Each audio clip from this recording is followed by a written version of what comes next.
Hey, everybody, grab a knife on this one because it is time for the Witches Movie Coven. Yes, indeed. Thank you guys for waiting. We hope and think it's going to be worth the wait. We're starting a little late today. But we're glad that you are here, and I am Patty. I am one of your hosts, and you might know me from The Witching Hour or from Ghost Adventures or from here, just from here. We are thrilled to have you along. And Richard-Lael, who are you? I would be Richard-Lael. Richard-Lael is one name, not two. If I were just Richard, I would be a. That is, I am Richard-Lael, the gentleman psychic. I am. The show is not playing on YouTube. Well, sorry about that, Jason Menke. Anyway, I am known as the gentleman. It is. It's at a different link. Oh, is it a different link? Yeah. I don't know. I don't know. I just work here. Richard-Lael. That's me. Jason. I am Jason Menke. I've written a lot of witchcraft books. This is one of 9 that I've written, and I just got my hair done today, so I'm especially blonde because as I get older, it's less and less naturally blonde, which I'm man enough to admit. And Miss Courtney. That's me. I'm Courtney, ghost bait on Scared and Alone. Unlike Jason, I don't dye my hair because I am just waiting for the day that I go full gray and I can go complete swamp witch. So that's where I'm at. And Heather. Hi, I'm Heather Green. I am author of Lights, Camera, Witchcraft and a journalist and an editor of witchcraft books. And I am not discussing my hair routine here on this in my life. You'll just have to figure it out and guess. Today is not a day for me to discuss hair. I've been with the production company the last 5 hours.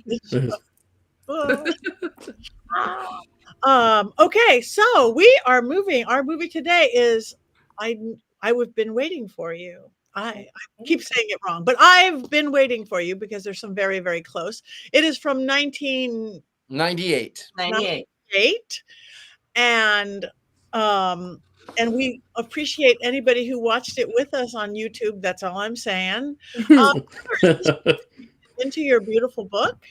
It actually is, because it's definitely a witchcraft film and it's definitely American and it definitely falls within the right period. So I've got some context and some history for this one but we may want Richard-Lael to do his unbiased synopsis. Before the facts, yes. I would be delighted. I do have an unbiased synopsis today. So, I guess we could start with that. Yeah. Sure. So my unbiased synopsis of this film, I've been waiting for you. It is 1998. It is okay, I'll just tell you this. So Becky number 2 from Roseanne and her mother, who was the public defender from Night Court, they moved to this small town in Massachusetts where the woman that she doesn't like, the girl she doesn't like, is Punky Brewster. And of course, the jock is the guy who was on Reefer Madness. So there's all of these casts, and they move into this house that is clearly about 1908, but it says the original house was built in the 1690s, but it doesn't make any sense because it opens with her being dragged out of a bedroom from 1908 and not 1698. However, I digress. She wakes up, she's in the car, they're trying to figure out how to get to this house. And of course, the crypt keeper, who's the gas station attendant, knows exactly what house they're going to.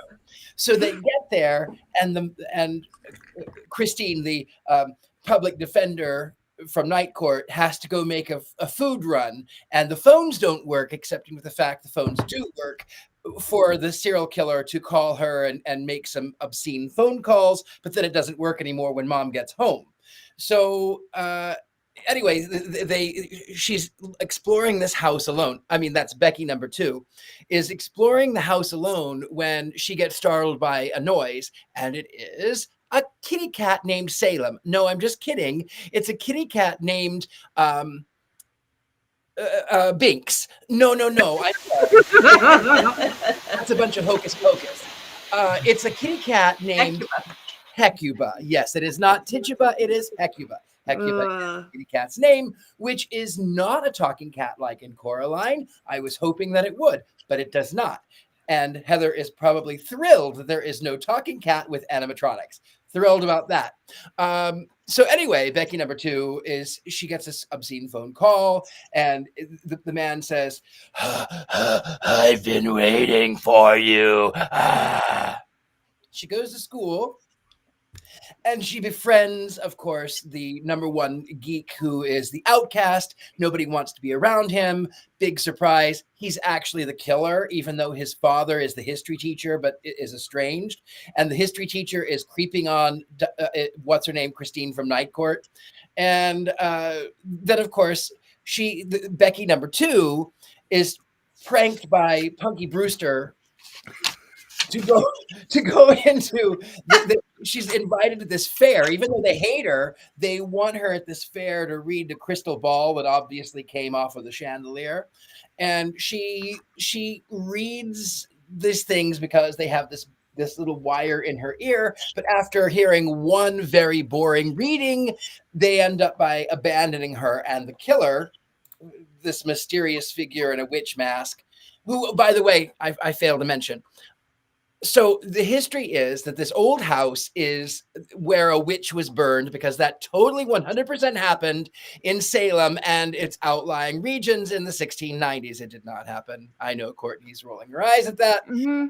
And apparently the witch had escaped from some insane asylum, which was clearly prevalent in Puritan America in 1690. Clearly there were so many asylums that were up and running in 1690. Anyway, so this haunted witch is supposed to have cursed this whatever 3rd or 4th generation, and she's going to kill all of these kids in this future generation, starting with the people who set ablaze to her set her ablaze. So she knows, the witch clearly knows what has happened last summer, what they did last summer. And it's a real scream, because she starts saying about, they've abandoned her. So she just starts talking off the cuff, and she starts talking about smoke and fire, and that this other girl needs to be careful, and she knows what happened last summer. It turns out this girl, the girl that was sort of one of the generations, she goes out in her car and she just wants to get home. And of course it stalls in the rain. It hadn't been raining before, but it starts raining. And then Wolverine comes out of the shadows wearing a witch mask. And then he scrapes up the car and he punches through the glass, and he murders her by scaring her to death. And that's clearly how everyone dies in a slasher film, is they get scared to death, and that's what happens. So they blame this Sarah. By the way, Becky number 2, her name is Sarah, as if they needed something more original. Sarah Sanderson was already taken, so she's Sarah Zoltar or something like that. And Sarah Zoltar is trying to say, I didn't do it. I just was repeating the things that you did. And Punky Brewster says, no, she's crazy. We left. We didn't have anything to do with that. And it turns out, of course, that the teacher who's been creeping on the Night Court lady, the mom, is actually the killer, but is not the killer. He disappears because it's the little twink best friend who is sort of, it turns out that he was, at some point, his mother fled. She was actually from there, and then moved to New York. And then he was actually one of the 6, even though they're supposed to be 5, and it doesn't make any sense. And then it's been a year since all of this happened, and the teacher disappeared, and they couldn't prove that he was in fact the father. Roll credits. I still don't get it, but that was about what I saw in this tribute, this ode to 1990s slasher films, but nobody gets slashed. And now that we are all clear, thank you. You put it all together from what I've seen. And now maybe we should move over to Heather, now that we understand the film so clearly from the more technical academic perspective. Okay. So I'm going to give context. It is 1998. We're towards the end of the witch craze movies, which started about a decade earlier and went through this end of the Satanic Panic into the change in 1996 when all the witchcraft movies completely reverse their stance on witchcraft, and it's a fascinating study. You can read about that in 2 chapters in my book and how that worked. But this is right at the tail end of it. It also is at the end of it is also at the reinvigoration of the teen slasher, which started in I believe it was 1996 with Scream. So we've had a really interesting period of time. It's also the beginning of the age of the really the golden age of teen films generally, which extend into the 2000s. And there's been plenty of studies on why that exists. But I'm going to give you the top 5 things that are interesting about this movie, and then I'll elaborate a little bit. So number 1. Can I just butt in and say how impressed I am that you found 5 things? Oh gosh, absolutely. I could do a whole 2-hour lecture on this film and why it's important. But let's I could do that about any film, Jason. Let's be honest. It's true. Very true. It is true. So the first thing is this is a standard teen slasher film. It's Carrie meets Scream meets The Craft with a dripped in a little bit of witch spice and ending with a good Scooby-Doo ending. I mean, you cannot change that. That's what this is. It is obviously part of that reinvigoration of the slasher, and it capitalizes on all the things that were popular at that time. So urban legends, everything. Okay, that was super popular in the late 90s. The upper middle class white folks, teenagers in high school, all the things. Number 2, it was written by, it was a book based on Gallows Hill written by Lois Duncan. This is a standard Salem-esque story. And so it's important, Courtney's already shaking her head. It's important to understand that very early on in Hollywood's history, Salem became a theme, not just a history. It became a legend. It became a mythology. And I know people of Salem complained about that. I have articles from the early 19th century, early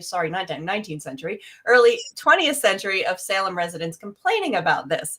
But that is what this is also taking from. They're not going to tell you the history of Salem, but they're going to use the idea of Salem, the lore, to create a witchcraft spooky story. Courtney, just take a deep breath. This is a fact.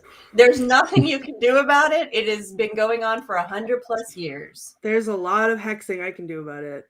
Well, you can hex other people. I'm just reporting. You're just the messenger. I'm not mad at you. I'm mad at the situation.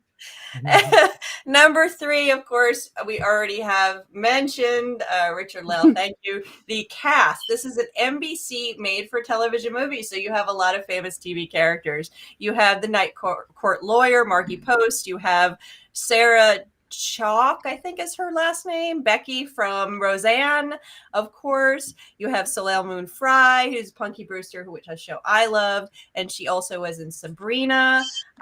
So you have a lot of different TV characters that were very recognizable at the time, right? Not the A-list stars that you found in Scream or I Know What You Did Last Summer, but you have some very recognizable characters. Number 4, the director. This is an interesting one. Director Christopher Leach. He directed a movie called Satan's School for Girls, which I hope we do at some point, which was the 2000 version of a remake from 1970s, which was also another witchcraft teen horror. And just by the title, Satan's School for Girls, you can hear how fabulous this movie is. And actually, there's a connection between the two by the actors, so it's a lot of fun, and I hope we do that. He also directed some episodes of Charmed and CSI, so he was doing his thing at that time. And then number 5, which may be the most interesting for us, for Wiccan historians, is that the prayer that she reads while she's holding the crystal ball, she reads a prayer or a poem or something. And that is actually a real Wiccan prayer written by Caitlin Breen in 1995. It was published online. You can find it. and they actually pulled from it, which demonstrates again what we talk about when we talk about the craft is by the mid 90s, television especially and movies were reinventing the way they defined Wicca and witchcraft. They were starting to separate them out. You had witchcraft is evil and satanic, and Wicca is peaceful and good and a religion and something. So you start to see that happening, and here this is what you see. Wicca, real Wicca, is starting to be introduced. And you, of course, as I said, in this, you hear the word Wicca being used. You also see the prayer, an actual Wiccan prayer written by the priestess, evident in the film. And there's some other little things here and there that appear. So those are the 5 most interesting things that could be expanded upon and discussed about this movie. I'm really sorry you guys saw the poor version on YouTube, because I saw one that was clear, and it actually is a whole lot better than the one on YouTube when you watch it, when you actually can see what's going on. And that's my report for tonight. Thank you so much. Now that we completely understand the movie, Courtney, you have to say something. I'm sorry. I'm ready. I'll say things. I have a lot to say, actually.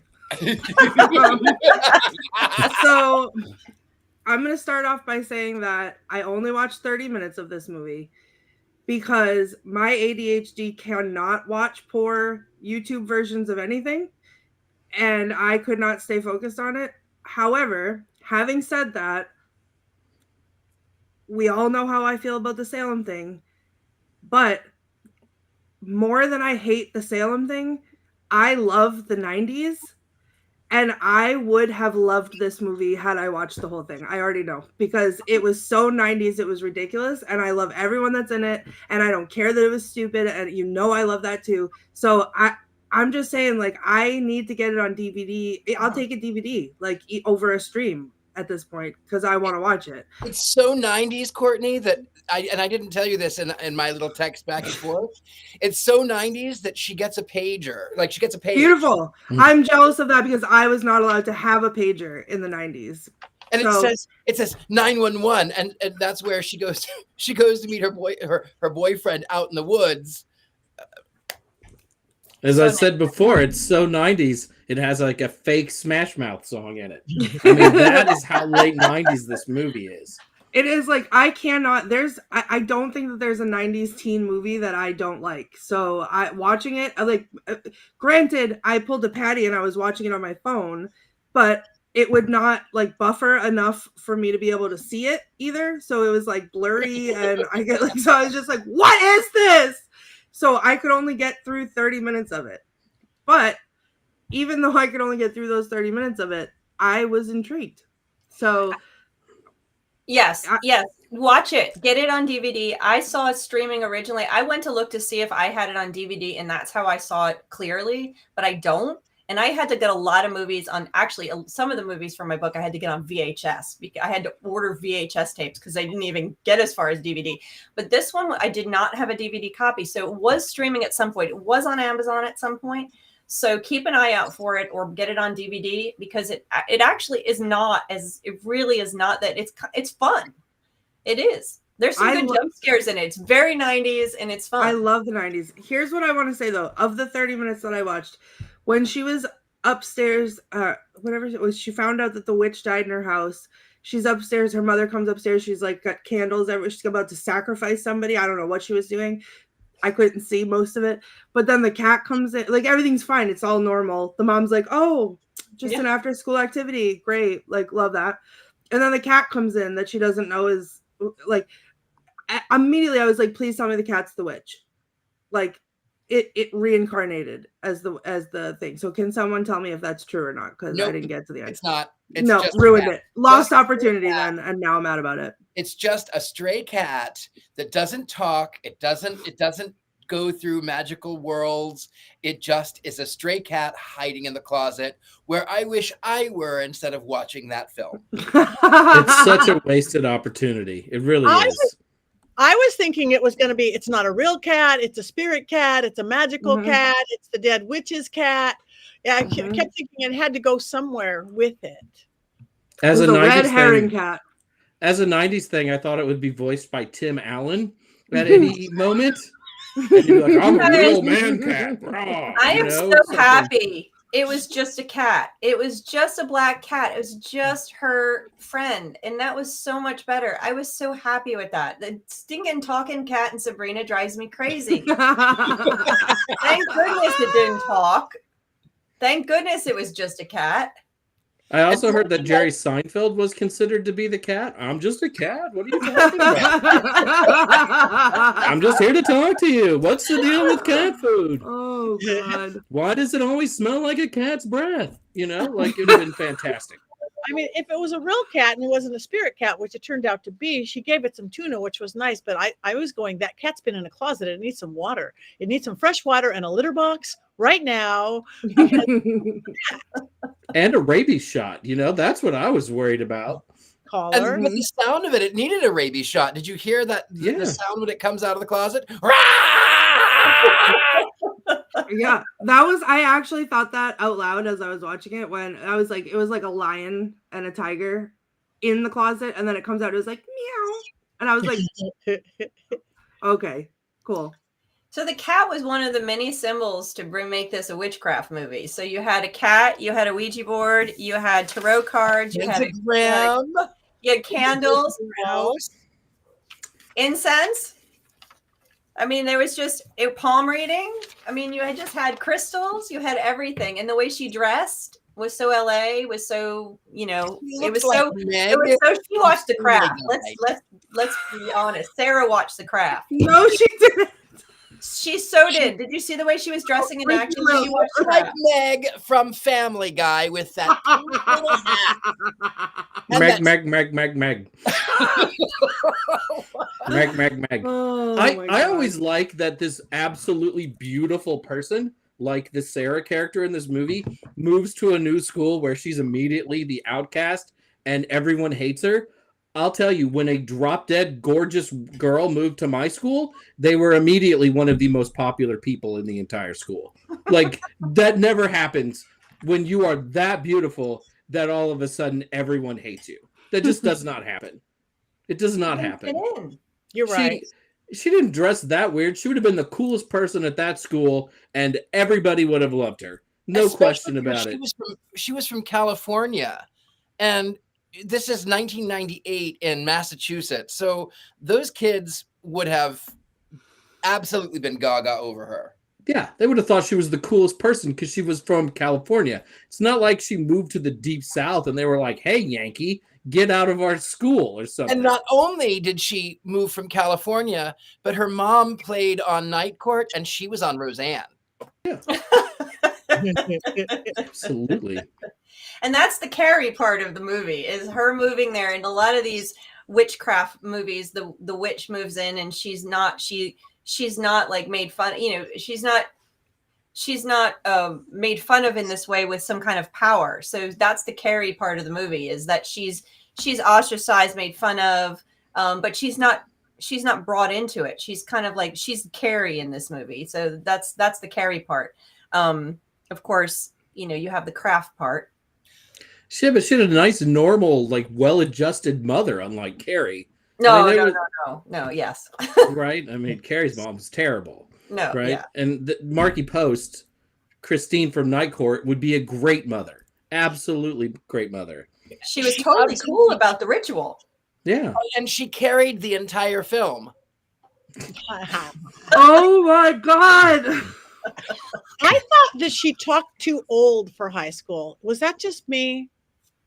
I mean, I know she came in with this attitude and stuff, but she sounded more like a college girl than a high school girl, just in how quick she was. Maybe I was slow at that time. Us quick girls, we sound like that, okay? I was like that too. I had a mouth like that in high school, in elementary school probably, but definitely in high school. I take that back completely. It was me. Just kidding. I didn't hate it. I'm going to go with Courtney's quote. I didn't hate it. I mean, it was bad and it was a bad thing, but I bought into everything that everybody bought into, the 90s and the kids, and I liked the high school. And I really was so overdone the slasher, though. I mean, she could have been a bad evil witch without having to be the slasher film part of it, though, and the scream part of it and all that. But I didn't hate it. It kept me going. I only fell asleep once. Only once. Only fell asleep once. I don't think you would have if you had seen the good version, the clear version, because it has some really good jump scares and some interesting parts. It did. So, I had the tension. I had all the stuff, and it was good. I actually liked the opening when the phone kept ringing in different rooms because I've had that experience at the Biltmore Hotel. And this one rang, and this one rang, and none of them were working. So I got scared. It was perfect. I liked our terrible, dubbed version on YouTube. It reminded me of that period where I would record things on VHS and then go watch them.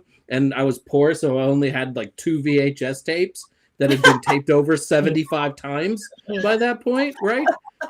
So the fact that the YouTube version repeats lines periodically and skips and jumps and hisses just like a real VHS tape brought me back to the 90s in a very powerful way. Yeah, especially when it repeated itself like at least 3 times. Yes. Just know that. Okay, we'll see it again. I guess I needed to. Yeah. And there are moments where it feels like you need to get up and adjust the tracking. yeah. Tracking is, for those of you who don't remember VCRs, tracking was something you would have to adjust periodically to have a clear picture. Yes. I do remember that tracking, and nobody wanted to get up to do it or switch the channel. That's when you just suffer. Nope. Just watch whatever's on Jason's 75 times recorded VHS tape. Is it an episode of Saturday Night Live? Christmas special that no one else has ever heard of? Or is it a made-for-TV horror movie that's not particularly scary? Who knows? You get all kinds of things. It was not scary. This was not scary. Not scary. This was, I mean, the only thing scary about it was actually watching it, I think. Because I don't want to give it away. I don't want to let you know how I'm going to vote on this wonderful classic film. Well, we definitely don't already know at all. You don't know. You already don't know. It's a secret. I enjoyed all these horror movies that were made then, and Scream really reignited the slasher film, bringing back the good old days of the 80s when Halloween and Friday the 13th and Texas Chainsaw and all those great Nightmare on Elm Street. Nightmare on Elm Street, and really the teen slasher really got going in the 70s, and then hit its heyday really in the 80s with those. And I never watched them. I would not watch slasher films at all, and it wasn't until I was in film school and I saw Silence of the Lambs and then a few other horror films that I started to get more interested. And then when going into writing this book and research for this book, I knew I was going to have to watch a lot of horror movies and a lot of slashers. And I'm like, okay, here we go. I tell you, the dreams, if you watch a lot of slasher movies like this, you'll have really funky dreams. So I'll just tell you that. But this one, I really enjoyed the teen slashers of the late 90s. And there's a bunch of them. And, Scream really started it. And I Know What You Did Last Summer, and I Know What You did last summer 2 and 3 and 4 and Scream 7. I hadn't seen all the Screams. I've only seen a couple of them. There's a ton of them. And even the ones that aren't, mainstream A-list level are really fun to watch. I'm going to have to agree with Courtney on that one. I have a hot take about slasher movies. Scream is the only good one. The whole franchise, there's not one bad one. The whole franchise is fantastic. It's the only good one. I don't care. I've watched minutes of I can't with Michael Myers. I can't with Jason Voorhees. I can't with any of them. Even Nightmare on Elm Street, I watched it once. Fine, whatever. Jason, leave. Okay, irrelevant. Irrelevant. You're just wrong. It's fine. Yeah. You can be wrong on this show. Oh well. I said what I said. Okay, Scream is the only good. Freddy Krueger is amazing and awesome. And Nightmare on Elm Street movies are good. He runs like this. The original Halloween is good. Scary. This is not Halloween? A slasher film, though, because there's really not much slashing in the movie. And I've seen more blood when I stub my toe. I mean, slasher light might be a good way to describe this. It was a TV movie. It was exactly. It was a TV movie. So considering that, because all these other movies we're mentioning weren't made for TV movies. So this was actually pretty okay being made for TV. They got you the scrap, even though they didn't have to show. I was never quite clear, really. Was mom dead? I didn't. Yeah, but it doesn't matter. So I think they did really good for made for TV. How many of those slasher movies were made for TV? None. No. Which is why they're actually slasher movies. I mean, this is like G-rated slasher film, you know? Yeah. So it's, you know, or slasher knockoff film. Something like that. Yeah. Well, and there were a ton of them. When Carrie came out, there was a ton of TV made for TV knockoffs. And some of them are fun to watch, you know, and it's just that's what this is. And it's I don't know. I have something really bold and brave to say right now, and I don't care. Jason just preemptively turned your light off. 30 minutes of this movie better than Nightmare on Elm Street. Oh no! Oh, wow! Wow! That's what I said right there. I might just leave the show. And I don't even hate this movie. I thought it was fun. The performances are pretty good. The cast is like really stacked for a movie of this caliber and like this low of a budget. It's not a bad movie, but I mean, it is not Robert Englund as Freddy Krueger. The villain, the antagonist, is completely not memorable and completely not scary at all. You know, and not funny. Freddy Krueger is funny. That's what makes Freddy Krueger great. And the antagonist in this one is a kid who weighs like 28 pounds. Yeah. And he's supposed to have killed the jock, and he's supposed to have scared this woman to death. I mean, it's possible that it is his father, his estranged father, who hates those kids because they get away with murder. That's There's the Scooby-Doo part. Those meddling kids. And he looked like a Scooby-Doo villain too. I mean, the costume stuff was just so bad. Like, I'm gonna dress up in a robe and try to kill you. That is not good for running at all. That's not practical. You might as well just have a long cape. It's that bad. No cape. I'm gonna have that's what I was thinking of too. Politely to disagree with Courtney on the on the I just like to be claim. controversial. I just like to be controversial. I'm with you on the 90s slashers. I love all horror movies since I started, you know, over the last 10 or 20 years. I've just loved horror movies all around, but their Halloween is brilliant. And there are so many good slasher movies. Brilliant. Now, they aren't filmed as cleanly and as slickly, or is that even a word, as the 1990s. The 1990s is a different breed of slasher film. The 80s and the 70s ones are more raw. But, you know, I mean, Jaws is almost a slasher film. Jaws is exceptional. You know, I'll take no notes on Jaws. It's not a teen slasher film, but I don't no notes on Jaws. Go ahead. But no. Silence of the Lambs, and I got to tell you, Brilliant movie. It's a brilliant movie. And the late great Hannibal Lecter he was the late great Hannibal Lecter had someone for dinner. He was late and great.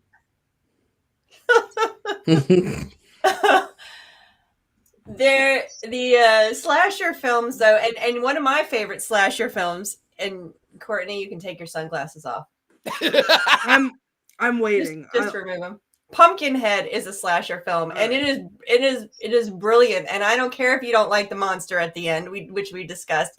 It is one of my favorites. So there are a lot of better ones, and there are a lot of good slasher films out you besides Scream. Although Scream is nice, you need to just branch out a little. Oh, it's not for a lack of branching out. Okay, let me tell you. We want to talk about Salem. Let me tell you a Salem story. Okay, here's the thing.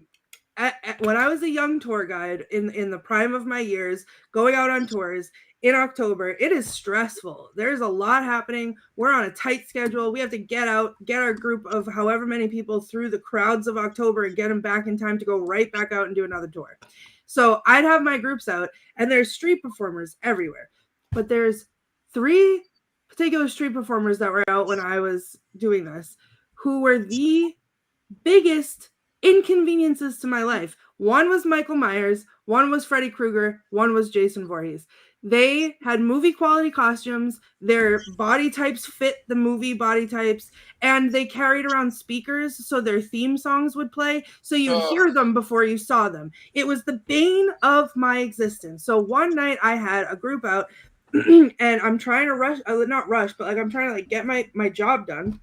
And I'm standing there and I hear the music, and no one in the group knows what's happening, but I know what's about to happen because it's happened 17 times already to me today. So I hear the music. I know he's behind me in the bushes somewhere hiding. So I'm standing there and I'm like, okay, here we go. And I'm trying to now rush through my introduction so I can move on before he gets any ideas. And then all of a sudden I lose my whole group because they all start screaming, oh my God, oh no. What's that? Oh, why does he do it? Because he's standing behind me like this. So I just very calmly like look up. He's like 8 feet tall. I look up and I was like, we talked about this. You need a ticket if you want to join the tour. Otherwise, leave me alone. And then I continue on. Everyone's like, how are you so calm about this? I'm like, because he's done this 14 times today. Okay. So now I'm at the very end of my rope and I walk. I have it's like I'm strategically placed. There's 900 tour groups. I'm strategically placed in the perfect spot in front of the cemetery where the zigzagged, whatever I'm talking. I got to get out of this spot before all the rest of the groups come. So I got to finish my story. And morphing out of a wall somewhere comes Jason Voorhees. Now I can't. I'm tapped out. I'm done. He walks up to me. The group is screaming again. So I just turn and I look at him and I go, oh, Jason, it's been so long. And I open my arms and I hug this man in this mask. And he goes rigid. And then he turns and then he walks away. And they never bothered me again. And I was like, that's right. I do, however, have a picture of me with the Freddy Krueger guy because he used to stand by a light post and like tap his little knife fingers on the light. Like people, it just like have a job. And then I have a picture of him where we're looking longingly into each other's eyes and he's very seductively with the knife fingers, like got them on my throat. And I was like, okay, so that's my one fond memory. But they used to like stand outside the bars that had windows and just like stand for like 30 minutes at a time, just like looking into the bar. What are you doing? Okay, stop interrupting my tour and go stand by a bar. So no matter what, I saw Freddy vs. Jason. I don't. Okay, so much fun. It's ruined for me. Okay, there's no ghost faces interrupting my tour. Only these 3 clowns. So you're admitting that your personal biases towards these actors who were playing these characters, because if this had really been Freddy Krueger or Jason Voorhees, you would be dead, of course. That is why you do not like these amazing films. Is that what you're telling me? It's prejudice because of these other people. No, it's because that's not they're fair. Terrible. That's not fair. And I watch movies so many times if I like them. And I had Nightmare on Elm Street was one of my first DVDs that I got when I first started watching horror movies. I watched it once because I didn't like it. I've never watched it. And don't bother because it's terrible.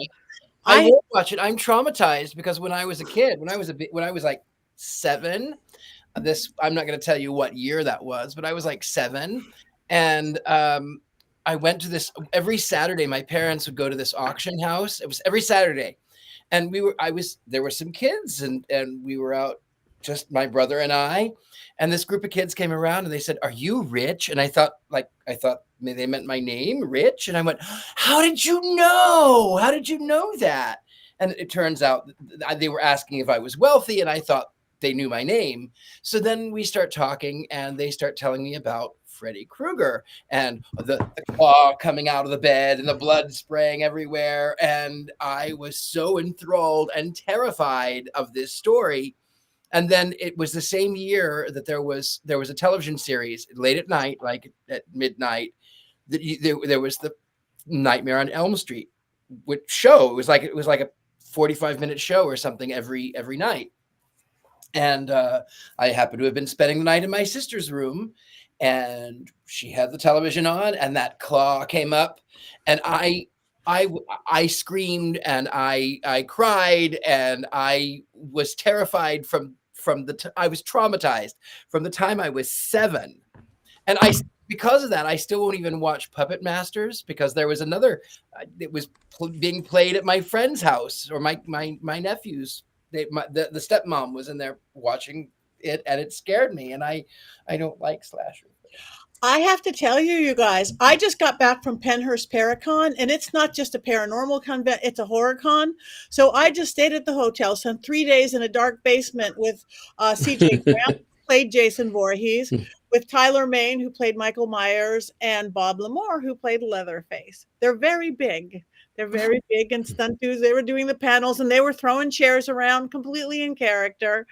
So that's where I just got home from. It was fun. They're big. Home Alone. I was with you, Richard-Lael. I was terrified as a child. I would not watch any of these films at all. I would not watch horror films at all. I mean, the closest I got, I'm trying to think of what scared me.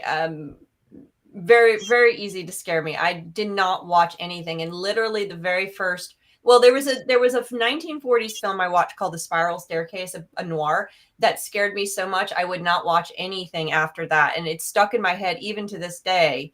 But I didn't watch the first horror movie until I saw Silence of the Lambs in the theater. And I was so in love with this movie that I'm like, okay, game on. And I didn't really get into slashers until later because it's a different type of horror, and slashers are very unique and they have a lot of stuff. Yes, there's a lot more to slashers than simply the horror portion of it. The horror is not just the blood.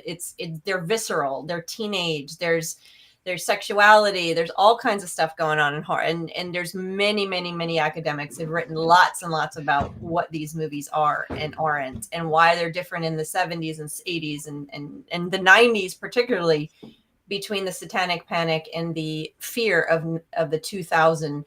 Oh my goodness, here it comes. Do you all remember that when everybody was terrified of the year 2000 was coming? Y2K. Y2K. Oh my God. I wrote about that in my journal constantly. We're going back to 1900. Anxiety then. I bought an extra 2 cans of green beans at my house just in case. That was about it. That's as far as I cared about it. I would love to know what psychologists think about me, because I've never thought that a slasher movie is at all scary. In fact, I can't even classify them in my own brain as horror. Horror to me, like, there's nothing. I don't get even the anxiety about it. Like, it doesn't do it at all for me. So when I ask someone like out in life, what's your favorite horror movie, and they tell me a slasher, I'm like, okay, cool. That's not what I meant. It's just a type of horror. But we can have this discussion offline, and we can go all into what the abject is and how we mesh these things. I did all kinds of research on this in film school about these different things. It's actually super fascinating, but super nerdy. I'm ready to nerd out about it, honestly, because I want to know. I saw Halloween when I was 5. Wow. It was playing on, I think it was just playing on NBC or something, like a censored version on Halloween night. But all the kids got done and all the parents wanted to hang out at somebody's house. And they sent us down to a room and we turned on Halloween. And even with a lot of the blood removed, I had never been so terrified in my life. And that winter, my father would say things to me like, son, go to the garage and get me a beer. And to get to the refrigerator in the garage, you had to go out the door, and then it was 2 feet in the dark before you got to the light. And I always thought that I was going to die and that Michael Myers was going to kill me. And I would go into the garage and I would just boom, run so fast to that light and flip it on. And then when I had to go back, I had to turn it off, and then I would turn it off and then immediately run to that room. That messed me up. That messed me up for a long time. Wow. Probably is why I'm like I am today. So thanks, Dad. Thanks a lot. I hope you enjoyed your Rhinelander beers back in the day. Alien might have been the first horror movie I actually saw. Don't talk to me about Alien. That's sci-fi, but it is a horror movie, and that may have been the first. And my dad, you reminded me, my dad used to love to scare my brother and I because he was a big sci-fi fan, and so that was a big I could not get through it. It was terrifying. I watched in the movie theater with my mother Scream. My mother was always fascinated by psychological, what can make a person go into this homicidal rage. And so she would oftentimes, my cousin, Matthew Lillard, he's yes, Shaggy, but also he's the Scream guy. Anyway, so my cousin was in it, and we would go and we watched it. And my mother said, it's really scary. This is the scariest film that you can watch because there aren't demons and there aren't ghosts and there aren't. These things could happen, and in fact, were inspired by actual events, and that is the scariest part of any film is what the psychology behind it. Mm-hmm. That's true. That's true. I agree wholeheartedly. Anyway, I know we are getting close with time. I know, Courtney, you didn't have quotes, but we do have some quotes. Heather, I had a couple that I wrote down when I knew Courtney wasn't going to be able to get to it. They're not Courtney level great, but I can just read them off really quick.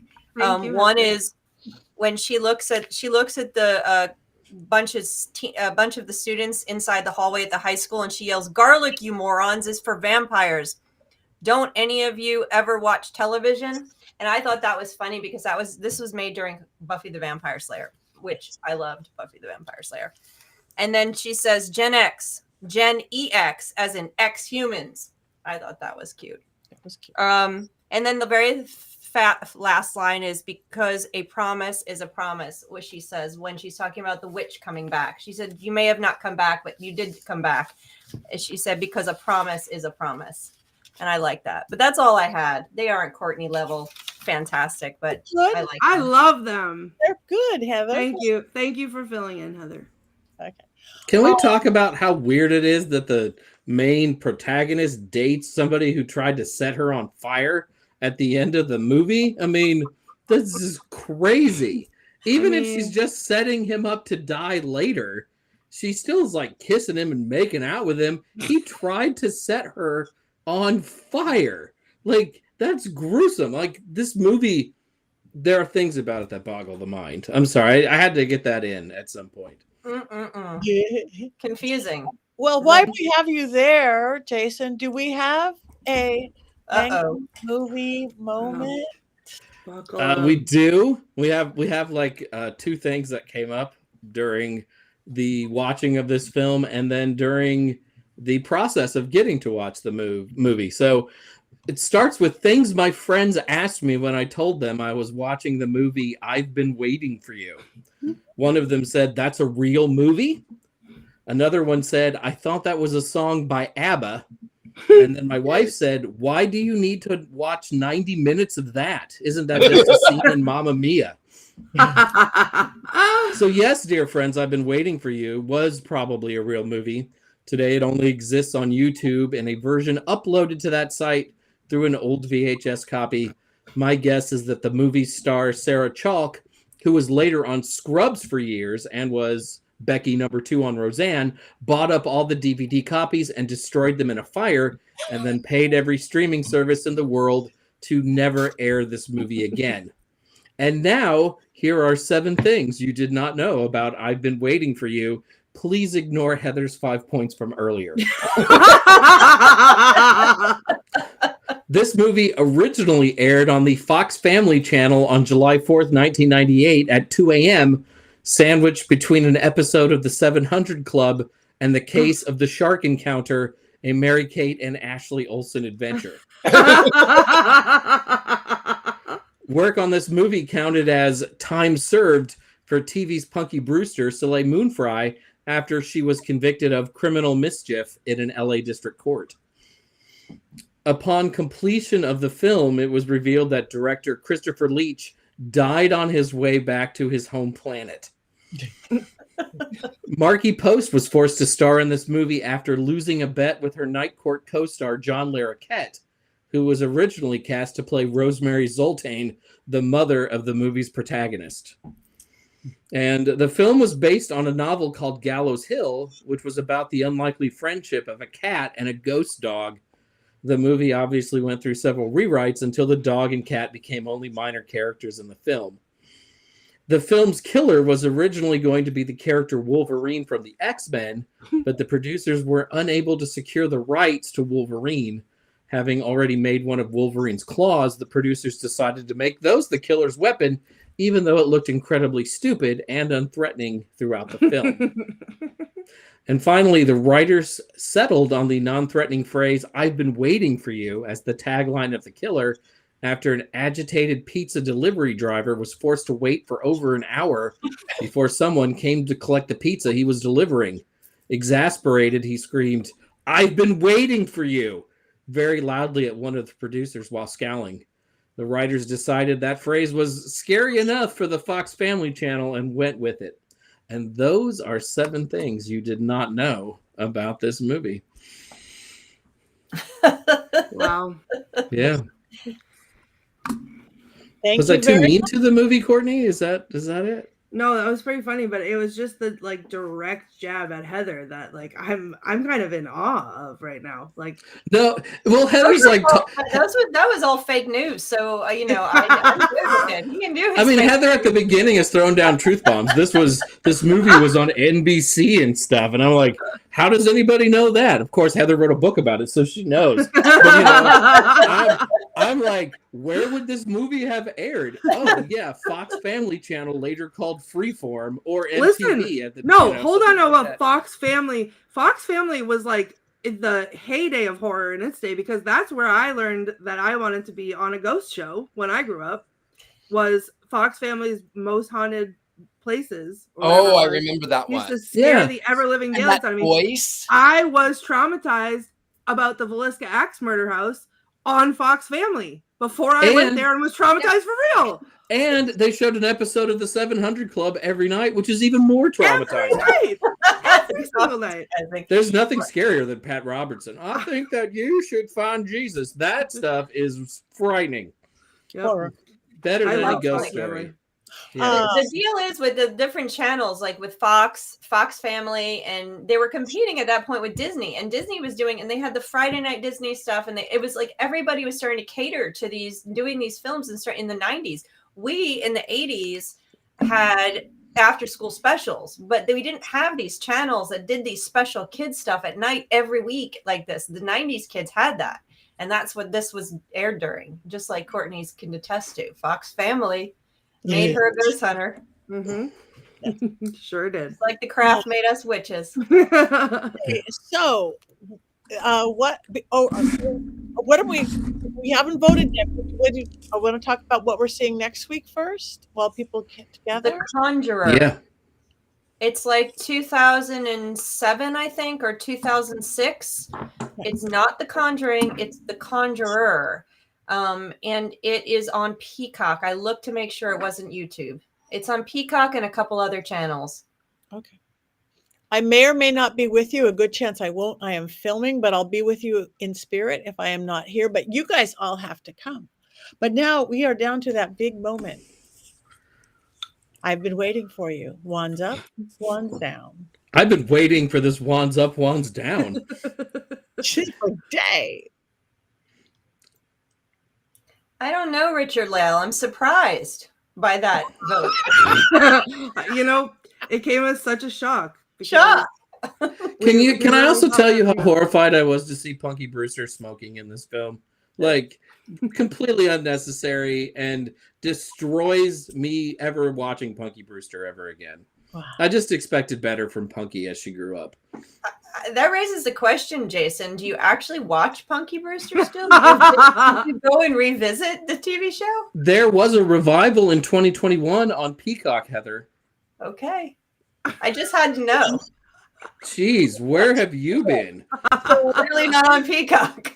I love that this isn't me and Jason this week, that it's Heather and Jason. Wait, and Jason, I'm going to admit right here is that in sometime in late elementary school, I actually was Punky Brewster for Halloween. Wow. And I have photos proof of that. So there's a Punky Brewster. It's one of my favorite Christmas episodes of a TV show ever. So I have deep love for the TV show Punky Brewster. The things we learn on this show. Yeah. We are very mixed on this one. We have 3 ups, a neutral, and a very big down. In our audience, we have down, up. It's just kind of mixed. What we have up, maybe more ups than down. Ups just wins it, no matter what people think. Like I said, Jason's opinion is irrelevant. So We thank people. We're starting a little late, some personal stuff, which we want too early to talk about, but we want to give love to our producer, Rob, just because we love him. And anything anybody has coming up that they want to talk about? I did something that I'd like to talk about. I went to the Wicked Pissa Spring Parafair, and I had a table for Scared and Alone and Witches Movie Coven. And that table was strategically placed in direct eyesight of the haunted doll table. So just to give y'all a little preview of the dent that I made in my bank account. Holy crap. I figured she was the best one to bring on the show tonight because she is a witch. Where's my banishing pentagram? Thank you. I bought 5. So there are 5. There's a Lizzie Borden one, and this is the thing that I appreciated the most about my purchasing all these dolls. The Lizzie Borden one, they were all sitting at my table, and the doll lady came over at one point with a little thing in her hand, and she said, Lizzie doesn't have enough brain matter on her. Can I put some more blood on her? And I was like, you know, that's put blood on all of them. Just put blood everywhere. And so she sat there at my table and put brain matter, like glops of brain matter on Lizzie Borden. So I love them all, and they're all terrifying and beautiful. And one is a scarecrow, and so you'll meet them all. But today is this one. Courtney, you have done such a 180 on dolls. It is beautiful. It's the same thing because these, even though they're dolls, they're not really haunted. They're just made to look haunted. So therefore, they're not really haunted. So they're not really scary. But they might actually be haunted because you can actually do that. They can inhabit. Yes. Spirits can actually. I did not ask. I didn't ask. You are filling it full of energy. You are filling it. You are creating a vessel for the spirit world. And so one of these days, one of those dolls' heads will spin, and it won't be because of the animatronics that are inside of it. You'll take the batteries out, and that head is still going to go right and left. These are real dolls and not animatronics. These are not a dolls. These are not a doll is still a doll. They'll still spin. They'll still spin. Okay. Nobody asked any of you. Nobody asked anybody. Nobody asked. Congratulations on your new dolls. Thanks. I'm going to be in Dallas this weekend for anybody in the Dallas area doing this whole witchy weekend of workshops and seances and private sessions. Next week, I'm going to be in Wisconsin at Spirits in the Spring. Next week after that, I'm going to be at Ventura Paracon, and then I'm going to be in New York for a book signing. Just go to my website to figure out where I am. Anybody else? Go ahead, Jason. Go ahead, Heather. Go ahead. I was just going to jump in and say we've got 2 months until Mystic South launches on July 25th, 26th, 27th, 28th. I think I got the dates right. Last weekend in July. So we're getting close to the end. Very exciting. I will be doing a doll workshop there. And Colin, here's Annabelle. See my wand? She lives with me, actually. I saw your note about Courtney. And so I will be bringing my Clarabelle, we call her here, and I will be bringing her and a number of my dolls with me to do a doll puppet workshop, as well as one of What is a Witch Really workshop. So come out to Atlanta in July, and I'll talk about the Wizard of Oz convention as we get closer. That's not till September. And let me just jump in. Colin, where Courtney got her fabulous t-shirt is mysterycontrol.com. You can get quotes from Courtney everywhere. Mysterycontrol.com, as well as Philip the Goat t-shirts, hoodies, my underwear. It is a huge, huge site. All right. Who else was speaking next? We got jumped in.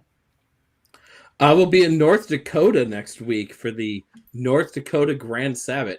I'm sure most of you live in North Dakota or are close, so we'll be able to come out and see me there. And then June 12th, I'm at LlewelynCon, which is a free online event where I will be talking about the witch Raymond Buckland. It's free to go to, but you should sign up and reserve a spot beforehand to make sure that you have a place to watch me wax eloquently online. Beautiful. And I'm here in New Orleans. I'm everywhere the Gentleman Psychics are sold, and that's me, the Gentleman Psychic. You can find me at University Magicus. I teach on Saturday morning. Yeah, it's a lot of fun. I'm a little bit of everywhere, so I'm really easy to be found. Also, you can buy some art there on the website. I can't remember. There was a QR code anyway up there. All right, thank you. And on that note, it is that time. Please come back next week. We have one more thing to do, and it's either meow like the black cat or Wait, Patty. wait. Patty. One more thing. Mhm. oh. Wands up to Rob's mom, our beautiful producer, Rob's mom, transitioned, and we love him and we love her. And he's here with us. He did this anyway because we are family. And he even went to the movies with her to see something that he wrote to Silence of the Lambs. Silence Silence of the Lambs. Uh-huh. And So, it terrified him. and so here's to Rob's mom. Wands up. Wands up. We love you, Rob. We love you. Love you, Rob. Now it feels weird to cackle or meow. I think we could end it here. I can meow. We can